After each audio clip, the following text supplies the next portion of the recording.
These last few weeks, we come to church, to assembly, and sometimes we don't have very many of us. Today seems to be another one of those days. We've always exceeded the 2 or 3, though, so.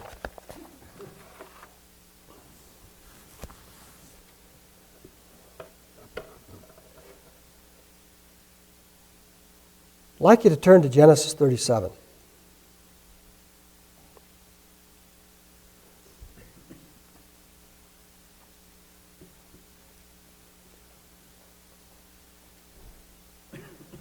And this is one of the most important stories in the Bible, I think, and it's very important to those of us who see ourselves as Israel, but scattered or lost, however you want to put it. Because Genesis 37 is the story of Joseph. And there's a whole lot that goes into this story. We're going to talk about a few things and how it relates to the time we're in. One of the consistent things we'll find when we look at the Bible is that even though it will describe something like this would be 3,500 years ago, I would say, maybe even a little more. And yet the descriptions of the people and their actions fit us today. I'm going to read the first part of this. Genesis 37. Yeah. Now Jacob lived in the land where his father had sojourned, in the land of Canaan. And so the chapter starts out with saying Jacob lived where his father had sojourned. And if you remember the story of Isaac, he never really was in one place. He moved around, famine, enemies, but he always stayed. Isaac was one who, as far as I know, never left the land. Now these are the generations of Jacob. Joseph, when 17 years of age, was pasturing the flock with his brothers while he was still a youth, along with the sons of Bilhah and the sons of Zilpah, his father's wives. And Joseph brought back a bad report about them to their father. Now Israel loved Joseph more than all his sons, because he was the son of his old age, and he made him a varicolored tunic. And this is apparently a very difficult word to translate in Hebrew. Some say many-colored, some say ornamented, whatever, it's a special coat. His brothers saw that their father loved him more than all his brothers, and so they hated him and could not speak to him on friendly terms. And now it goes on and it talks about Joseph having a dream. And in his dream, this first one, they were out binding sheaves in the field, he and his brothers, and his sheaf stood up erect, and the other sheaves of his brothers bowed down to his. This is not a mysterious dream. It's an easy one to figure out. I like dreams like this. Not hard at all to interpret. And then he has another dream in verse 9, and he relates this one. It says, "Behold, I've had another dream. The sun and the moon and the 11 stars were bowing down to me." Again, not a hard dream to figure out what it's talking about. And even Jacob rebukes Joseph this time and says, "What is this dream? Shall I and your mother and your brothers actually come to bow down ourselves before you?" And his brothers were jealous of him, but his father kept the saying in mind. Then it goes on to talk about the story. His brothers are out in the field. Jacob sends him out there. When they see him coming, they say, "Let's do away with this dreamer. Let's kill him." And I don't know about you, whenever you hear a whole group of brothers ready to kill their brother, you know something has gone on before. There's an environment that's been created that, the way we describe it today, is toxic. I mean, the only brother who doesn't want any part of this is Reuben. And so he says in verse 21, "Let's not take his life, let's throw him into this pit." And his plan was to go back and get him and take him back to his father. But a caravan went by going to Egypt. If you remember, the Ishmaelites, it says in verse 25, and Judah says, we don't want to kill him, let's sell him. And so he is sold into slavery for 20 shekels of silver. And of course, Reuben comes back, and he's just horrified because Joseph's gone. He wants to know what's happened. And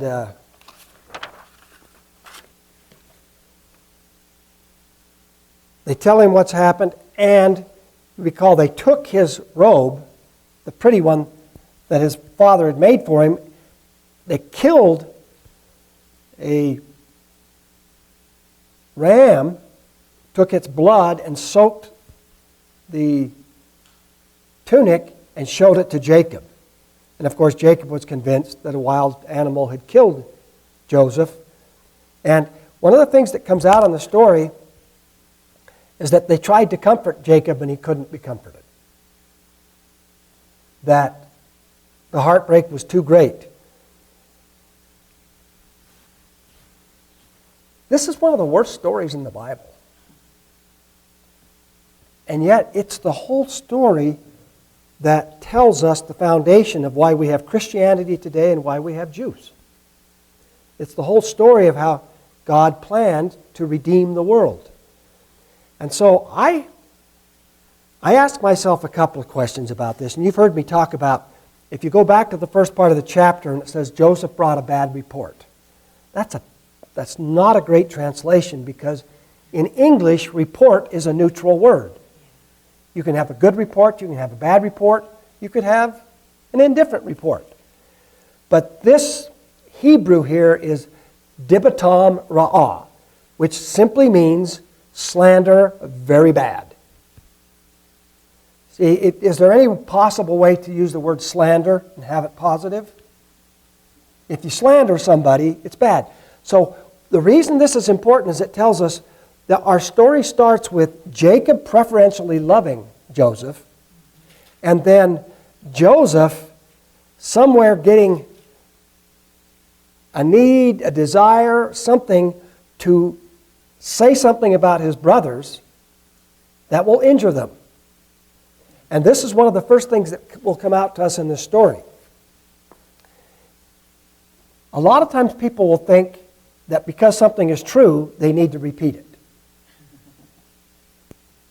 The fact is, if what you're going to say isn't going to help anybody or create a solution, even if it's true, you shouldn't say it.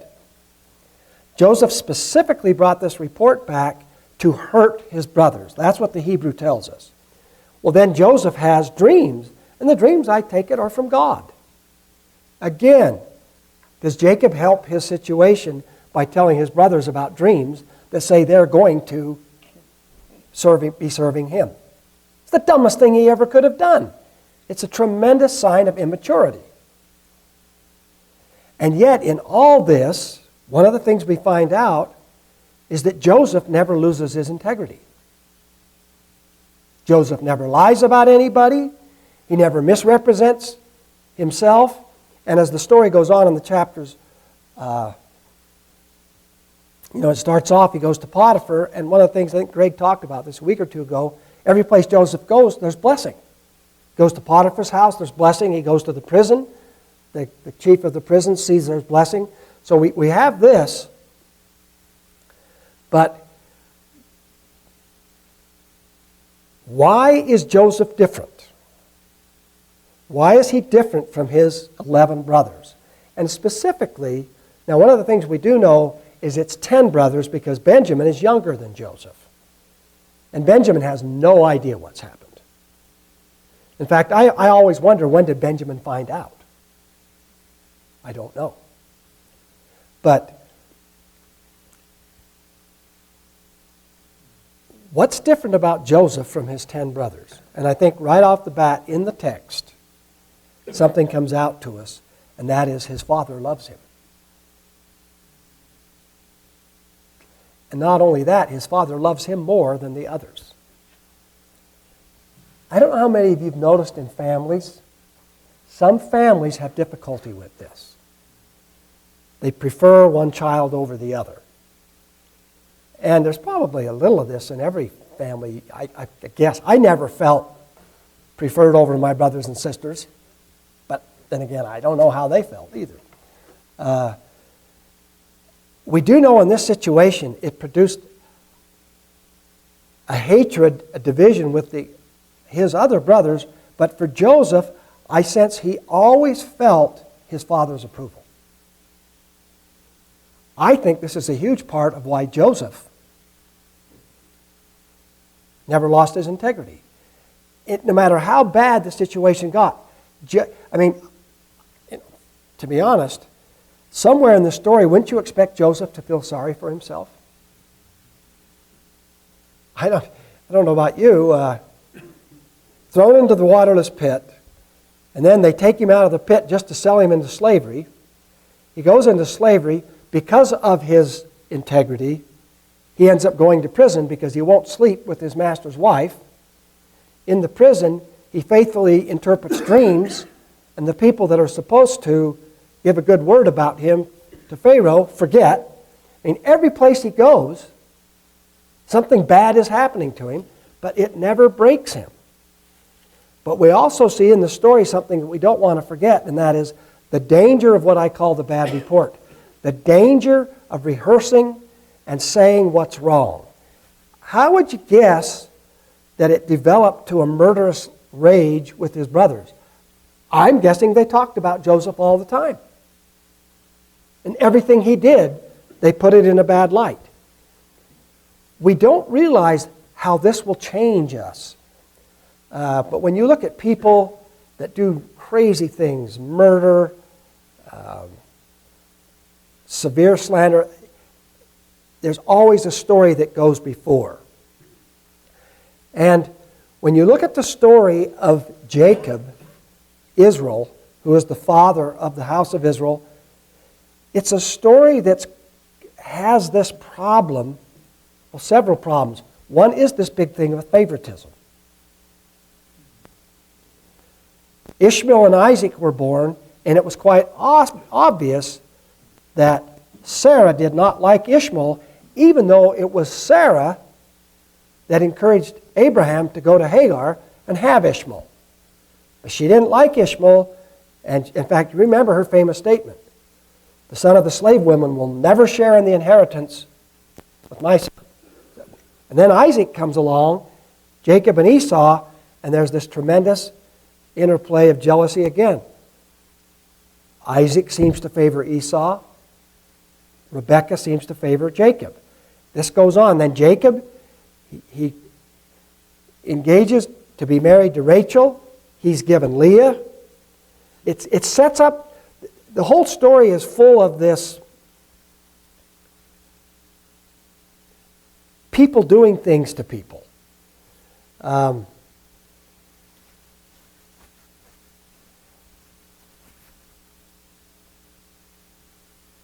it's hard for me to say just how much we can tell from this. But one of the things I got thinking about, both Joseph and Benjamin, is that for a lot of their life, they grew up without a mother. And because of that, they became their father's favorite. And this introduced into the family this sense of the preferred and the not preferred. This produces jealousy, then competition. And one of the things I've noticed is healthy families can compete for a lot of things. You'll see the boys wrestle, you'll see a lot of stuff. But if they ever feel like they're competing for their parents' love, it's unhealthy. It doesn't work. And I've repeatedly been around, men mostly, because I talk to boys and men more, that they'll tell me things like, I don't know if my dad loves me. And the interesting thing is, I used to think this had something to do with the dad saying he loved them. It doesn't. Because a lot of people will say, I love you, I love you. Nah, that's not getting through. And other people never say it, and the kids feel completely loved. There's something that happens in the human dynamic where, if a child ever feels like they're competing, Or look at what happens to so many children today where they're forced to make a choice. That's a choice no child should ever have to make. You're going to go with dad or mom. And whatever you do, you're going to wear that forever. It's in this story, and you ask yourself, why is it in the story? Why is this in the story of the family that God has chosen? You know, when you look at Deuteronomy 32, God says that He has chosen to number, to interpret the whole world through the sons of Jacob. In fact, when you look at the bride, what is the bride? It's the 12 tribes sitting on the 12 apostles. So, and I don't know about you, I used to read this and think, man, this is a dysfunctional family. And it is. It's really dysfunctional. But in a certain sense, none of us have a family that isn't. and so when you something in the story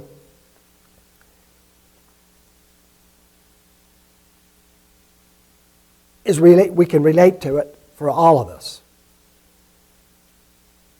And one of the little things that comes up in the story, and I am hurrying here just a little, it just mentions in passing that Reuben slept with Bilhah. And that's a weird thing. I mean, what's going on here? But if you stop and look at the story, Bilhah is Rachel's handmaid. Almost certainly, Reuben, whether he actually slept with her, the sages say he just spent the night in the tent with her, but what he was doing was making sure his father could not be with Bilhah anymore. That's what he's doing, because Bilhah is Rachel's handmaiden. I only remind you of this to show you the depth of the anger that's in the family, the depth of what's going on here. And so, when you look at what comes into this, you've got these 12 boys from 4 different mothers. 2 of the mothers don't even have a voice. Their mistress tells them, you go sleep with my husband. I just think, this wouldn't work nowadays very well, I don't think. But in any case, they're like actresses that are just told parts to play. And the boys that come out of this, I always wondered, it says Joseph specifically brought a bad report about the sons of Bilhah and Zilpah. And I just imagine that we have this family dynamic where they don't know how to relate to each other in a wholesome way, and their speech is out of control. The speech isn't everything, but even when you look at Joseph, who's this boy of integrity, and we never really see him straying out of that, he doesn't seem to understand what he should say and what he shouldn't. The whole story starts off with him giving slander about his brothers and then telling dreams about himself to his brothers when he already knows his brothers are enraged by the favoritism of his father. And you're thinking, why does everybody keep doing what's the worst thing possible in this story? And listen to what Proverbs 18 says. Death and life are in the power of the tongue, and those who love it will eat its fruit. When you look at this story, everyone in the story has the option to speak life, but they keep speaking death. What makes us do that? And then James 3. So also the tongue is a small part of the body, and yet it boasts of great things. See how great a forest is set aflame by such a small fire. And the tongue is a fire, the very world of iniquity. The tongue is set among our members as that which defiles the entire body and sets on fire the course of our life and is set on fire by hell. What's that talking about? Our speech. I thought about this in a lot of different contexts, but one of the things that got me really thinking, we're at this time of year when we celebrate the birth of Yeshua, the birth of Jesus. And as you know, the Messianic community is all over the place on Christmas. There's a large group of them that say it's pagan. There's another group that says it happened at a different time. And if you really research when it happened, we don't know. From what I've seen, probably the best case is the spring. It's Passover. But there's pretty good evidence it could have been at trumpets or tabernacles. And incidentally, there's pretty old information that it could be now. And the reason that it's thought that the early ones thought it was now is because they believed in what they call integral age in Judaism. Moses was born and died on the same day. David, born and died on the same day. So they said, well, if Yeshua died at Passover, he should have been born at Passover. Or, wait a minute, when he came into the flesh was when he was conceived. And so the date of his conception is at Passover. When does that make him born? Christmas. I don't know. Okay. Oh, it matters. Don't say it doesn't matter. If I came to you and said, you said, my birthday is whatever. Is your birthday in November? Yeah. And they said, we're going to make you in June. No, your birthday's in November. It matters. But it's not worth killing anybody over. We'll agree with that. But you're saying it doesn't matter that much. I think you have to be careful with that. It doesn't, I would agree with you, it doesn't matter enough to do what we've done. But it matters. And there has to be a reason that God hasn't let us know what it is. The thing you don't know, the fight over it, and not celebrate it is stupid. Well, here's the thing. I've been thinking about what does the message tell us? Because one of the things that has really challenged me over the last few years is running into Jews who don't believe in Yeshua, who are these godly, wonderful people. I mean, incredible people. And sometimes I'll say, well, I get all this, but one of the things I have realized, and you probably have too, is that human beings left to themselves don't get it right. Human nature doesn't get it right. And you think about it, when Yeshua came, it used to really trouble me. And see, to this day, do you know why Jews don't believe in Yeshua as the Messiah? Because he didn't do the things the Messiah has to do. We miss that. You go read your Old Testament, he didn't do the things. The number one thing is to unite Judah and Ephraim and go back and take the land. What's the question that the disciples asked Yeshua as he was getting ready to ascend? What did they ask him? Will you at this time restore the kingdom to Israel? And I'd struggle, I think. One of the things I finally realized, it's important, kind of like what I was just talking with you, Cecilia, it's important, but we need to figure out what's important and what are we going to shoot each other over? And when you look at it, Yeshua represents something that goes against our nature. And I got thinking about this. If Yeshua had come and set up the kingdom, would the people have lived in peace forever after? No, because the kingdom wasn't inside of them. When Yeshua came the first time, why does he come in a manger? Why does he come as a baby, helpless, vulnerable? Because he wanted, and yet, the Scripture tells us, no man has seen the Father, but we have seen his Son. And the Son is what? The perfect image of his Father.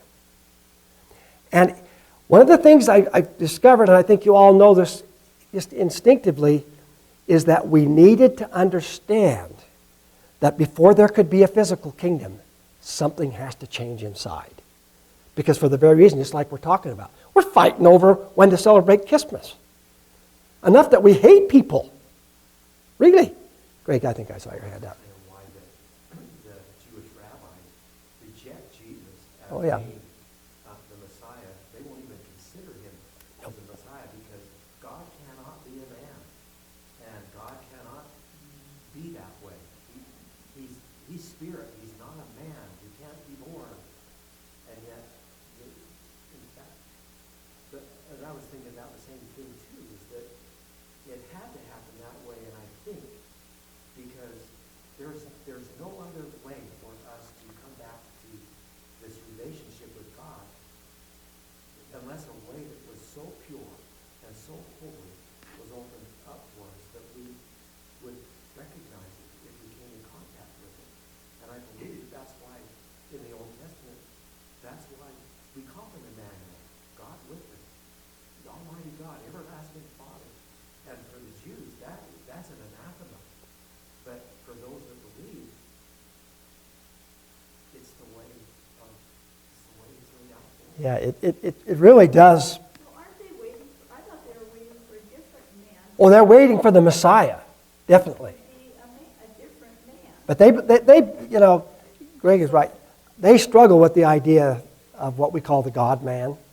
They don't, but they also, What are they waiting for then? I thought they were waiting for a different man. They're- other than Jesus. well, they don't know it's different from Jesus. They're just waiting for, what they're waiting for is the Messiah who comes, brings Israel together, and establishes his kingdom in Jerusalem. And conquer all the enemies, too. Yeah. See, and that's what's bothering me. But you're absolutely right, Cicely. They are looking for a Messiah. And they'll even, some of them I've talked to, they said, you know, if it turns out to be Yeshua, okay, fine. You know, oh yeah, Hanok will say that all the time. Hanok will tell you, I was waiting for the second coming. yeah. He's going to do all the good stuff. But here's one of the things that I got thinking about. When you look at the family of Joseph, try to imagine, have you been mad enough at your sibling that you would want them killed? I can't comprehend it. But when you read the story of Joseph and his brothers, there's this hatred. Let me ask you something. Have Jews and Christians killed each other? When you look at, Joy's been reading this book about what was going on in Germany, from about 32 on to the beginning of World War II, and it's this poison description. But one of the things I've noticed is this bad report that was going on with Joseph was going on in Germany. And Hitler was a master of stirring up people to say evil things. And I can't give it all to Hitler, but there was an environment where he was able to get people to go along with him in destroying Jews, destroying gypsies, mentally unfit, chronically ill. And what's interesting is there was such a revulsion to what he was doing with the mentally ill, and the chronically ill, that he had to stop it and then carried it on in secret. But what bothers you, it didn't happen with the Jews, except, let's be honest, Joy's reading this book, and you probably all know this, a lot of people didn't know what was happening, even Jews. They were being told, get on this train, we've got a place for you, pack your stuff, and we're taking you to a new place, it'll be great there. And so while they were being incinerated, but here's the thing I want to think about right now. What's the solution to the toxic environment of our words and our hatred? It's not more force. It's a little baby born in a manger. There is no other solution. There's no other thing that you come to this place and you say, you know what, the way I am is going to destroy this situation. I need a new heart. I need to be different. I need to create a place in me where that baby can be born. And it means I'm going to have to give up everything that's dear. If you don't think this kind of stuff is happening today, we're doing it again, and every society does it. But we're hating each other. We're not disagreeing. We're hating. This was a speech to the Jewish Labor Committee of New York City. Hillary Clinton exhorted her audience to fight and depose the Trump administration. She said, do it for tikkun olam. Tikkun olam means, in Hebrew, to repair the world. Now, she believed that, but do you understand what's happening here? She's saying God wants us to redeem the world, and the way you do that is depose Trump. Really? This is the bad report. This is when you take those you disagree with them and you demonize them. And then this is a Michigan high school student called the police, accusing a teacher of assaulting her when he removed a woman for Trump pin from her shirt. This is a 16-year-old going to school, and her teacher forcibly ripped the pin out of her t-shirt. Now, you all know I'm not the biggest Trump fan in the world. This isn't about Trump or not Trump. This is about not being able to talk to each other, not being able to love those who are different, who see it differently. And if you want to go back and study Yeshua, he's countercultural. He says things that are absolutely crazy. Well, it seems that teacher must have been ready to retire early. I'm not, you know what happens though? We didn't do anything to him. You know what happens here though, is that we stir each other up till we found, what did James say about the tongue? What did he say it was? It's a fire set on hell. The way we're talking to the pro-Trumpers and the never-Trumpers, we're creating this hell. It isn't the baby born in the manger. I don't think we have ever needed the Christmas story more than we need it right now, because when you see Yeshua came into this world, a helpless baby, he came and he said things like, you've heard it said, love your neighbors and hate your enemies. No, he says, love your enemies. Pray for those who despitefully use you. Why? That you might be sons of your Father. If you want to look like Yeshua, you want to look like Jesus. And I think what's happening in our world today, and I'll read another one here, and I've got these on both sides. This was somebody who's been an attorney general. This is what he says about the current one. Barr is incapable of serving effectively as attorney general. As a former U.S. Attorney General, I am reluctant to publicly criticize my successors. I respect the office and understand just how tough the job can be. But recently, Attorney General William Barr has made a series of public statements and taken actions that are so plainly ideological, so nakedly partisan, and so deeply inappropriate for America's chief law enforcement official that they demand a response from someone who held the office. This makes us hate each other. And he never actually said what the actions were. Well, you know, Barr is very pro-Trump, and Holder is very anti-Trump. I get that.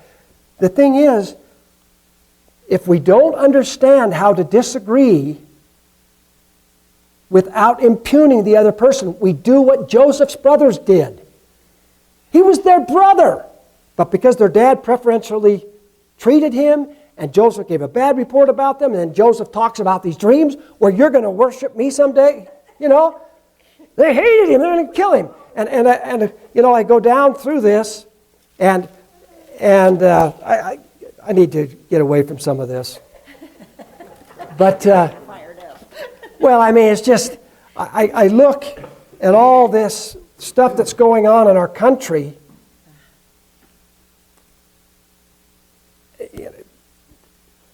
Holder said what he did about Barr, and then somebody else came along and lambasted Holder for what happened with Fast and Furious.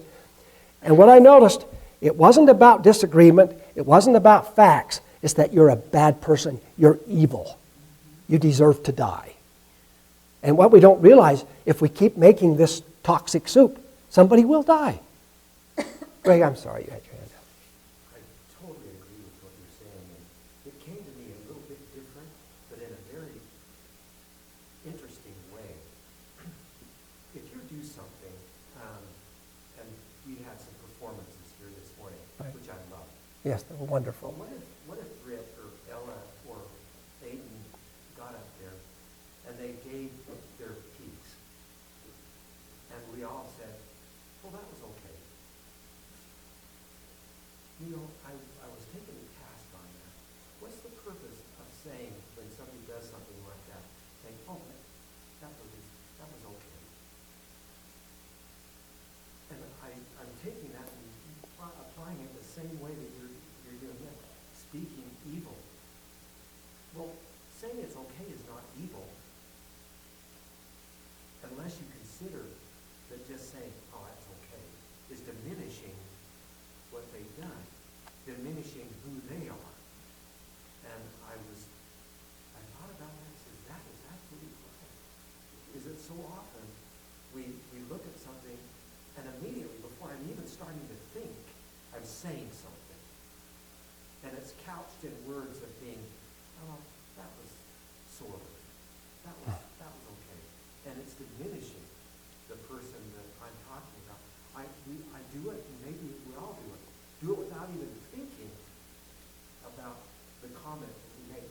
It's a criticism that we even make before any encouragement, before any support, we criticize, or I criticize. And I think, That's human nature. yeah, and exactly, it is. And this is the thing that came out to me, and we just have a couple minutes left.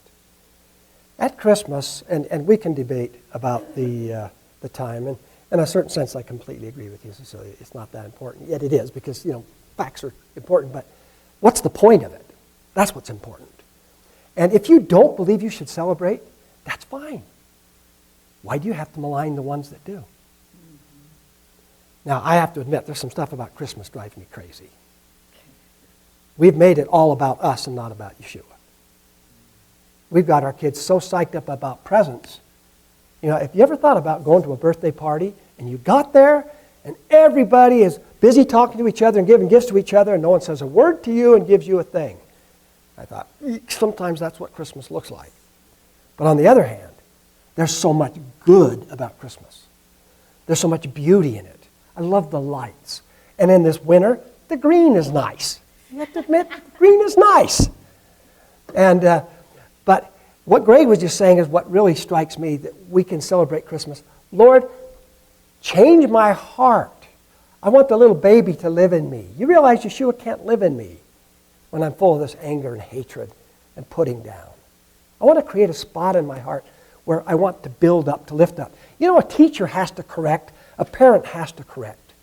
But correction is not the same as destruction. When I read all these things we're saying about each other in the government, do you realize Holder disagrees with Barr? Barr disagrees with Holder. I'd like to listen why. That's what I, as a member of this society, I want to know that. Don't destroy each other. Don't tear each other down. And I remember when we first started Bina, and one of the things we said, we've got 2,000 years of Christians killing Jews. And when we say the word crusade to a Jew, they want to run as fast as they can because it's the first step toward being destroyed. So we said, in Bina, we're going to love Jews, we're going to work alongside Jews, we're not going to evangelize them. As Bina, nope. We're your brother Ephraim, your Judah. We're going to be faithful to share our testimony. We're going to say why we believe what we believe. We're not going to tell you you have to change to be acceptable. Well, this drives a lot of people crazy because of how and I understand this. And we had a young man named Catriel Porth who came up and really laid into the elders. And why, you have to evangelize the Jews and all this. And we said, we're not telling you not to. We're saying being is not good. Anyway, I was given this job to write him a letter. We're trying to diffuse the situation. And I remember writing a letter, and I showed him every way he was wrong, where we were right, and how what he was doing was not going to produce the result we wanted. And Frank Houts read my letter, and he says, you know what? I'm not sure this is the best thing to do. And so Frank invited Catriel to come to his congregation. Had him there for a couple of weeks. And Catriel never could be changed. But I understood something that Frank showed me. It's that people usually don't need to be shown where they're wrong. They need an example. And like Greg was just saying, say words that build up and encourage. It's like Britton got up here and his trumpet wasn't quite tuned with the piano. Did you notice that? I'm sure you did. He doesn't need to know that. He really played well, didn't he? He really did a good job. The intonation will work out, won't it? What does he need to hear right now? What a blessing. Thank you for sharing that with us. That means, you get what I'm saying? Why do we want to criticize and put down? We think it will make us feel better. How does it work? I'm going to read you, I have way more stuff than we can possibly do here, but there are a lot of examples in history where people have taken this message of Yeshua and said, I've received all this hate, I've received all this anger, I've received all this hurt and murder, and I just choose to return love. And we see the redemptive power of the cross, and we see what Christmas is really about. How many of you remember the IRA and all the problems in Ireland? And that's largely gone away, and it's gone. On the 8th of November, 1987, which means I would have been 37. 20 years ago today, a crowd gathered in Enniskillen, Northern Ireland, at a monument for the war dead for a memorial service on Remembrance Day. A bomb planted by the Provisional IRA meant to kill soldiers and policemen at the service went off 10 minutes early.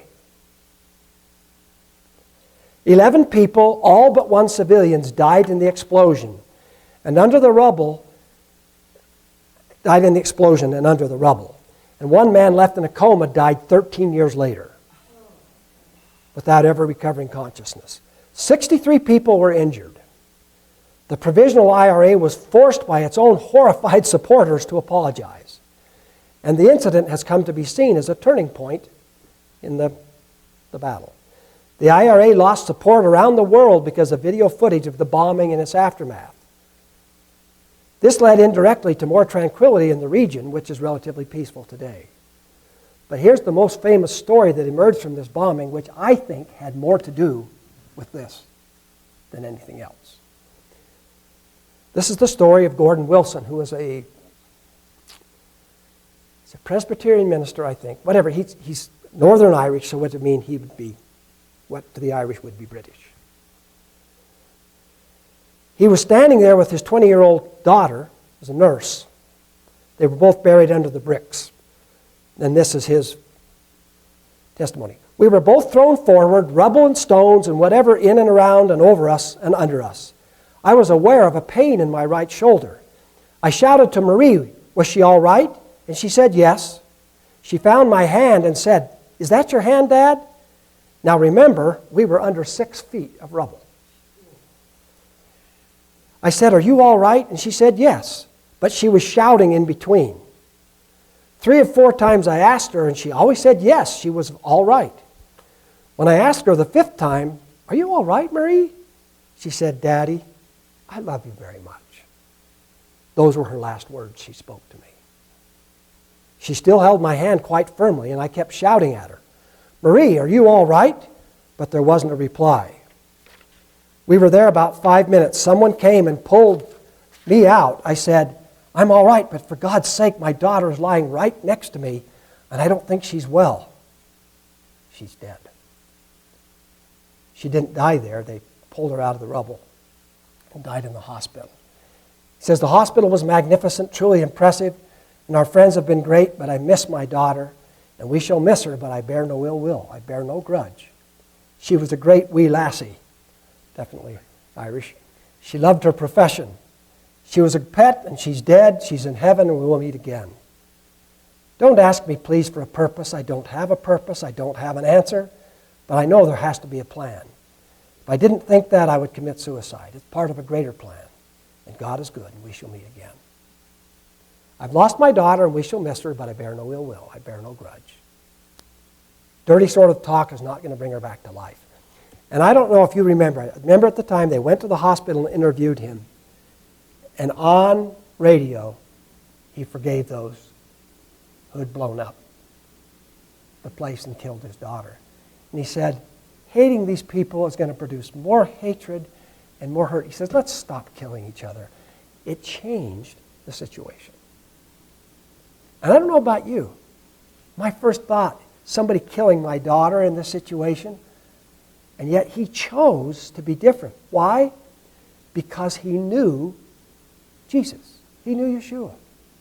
And I think we forget sometimes, it doesn't seem like it amounts to much, but we can actually be those people that allow the baby to be born again, to live in us. And it means sometimes that we will do exactly the opposite of what our nature is shouting we should do. But there's so much good in the world and so much healing. And have you ever noticed the beauty of most Christmas stories? They're about being generous. They're about taking care of those that are more needy. And the whole message of this time is to love. No revenge. Stop the anger. And when I put this in with the story of Joseph, I think we shouldn't lose sight of the fact, Lois said this morning when we were talking. She says, I need a Savior. I do too. Left to my own device, I'm not going to act like Gordon Wilson did. And so as we celebrate Christmas, don't ever forget that it is about someone, though he was God, came here because he loved us that much that he laid his life down for us and gave us the opportunity to do it for each other. And what's amazing is it makes life so much sweeter, so much better. Let's all stand. We're over time. Lois, would you offer a prayer for us, please? Father in heaven, we are truly thankful in this season to remember that you came to die for us and redeem us. And that we want to just return all praise and honor and worship to you, and turn our eyes to you, and off ourselves. Pray, Lord, that your love will bring in us, and that will be a light unto us, a light in this time of darkness. React and act in a way that would be redemptive, and that people would come to you. Amen. You've only got 10 minutes, but I know you can do it.